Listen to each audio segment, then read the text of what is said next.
Yes guys, welcome to a new tutorial of my channel, and in this tutorial we're gonna see how we can blur backgrounds on pictures and photos. And there is not really a function on Apple to do this.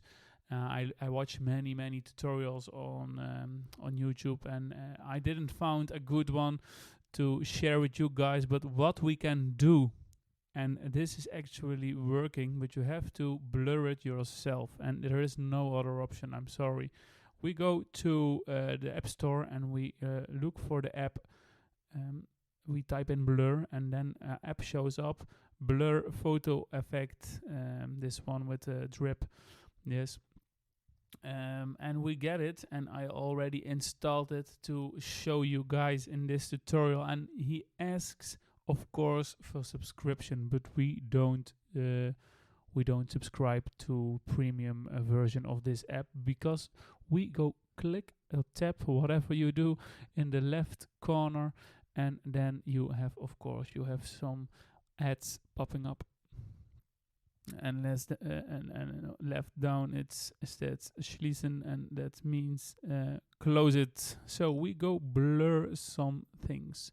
We go blur this drip.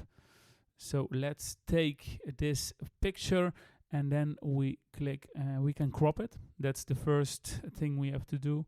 We click done, because we don't need to crop it, it's just an example. And then we can blur. Well, we have to blur by moving our finger over the screen, and we blur it. And well, it's a little bit complicated in this app, but well, if you want to blur some faces, or if you want to blur some easy things, it's more easy than well, blur the whole background. But well, you can do it, and I'm saying this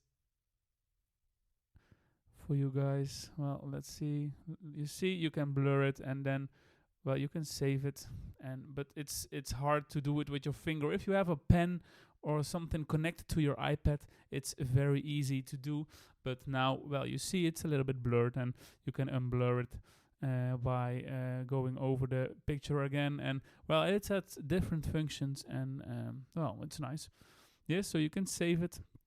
You can give it a filter, and then you can save it to your phone, or you can upload it to your social network. Yes guys, if this helped you, please subscribe to my channel, and see you in the next video. Thank you, bye bye.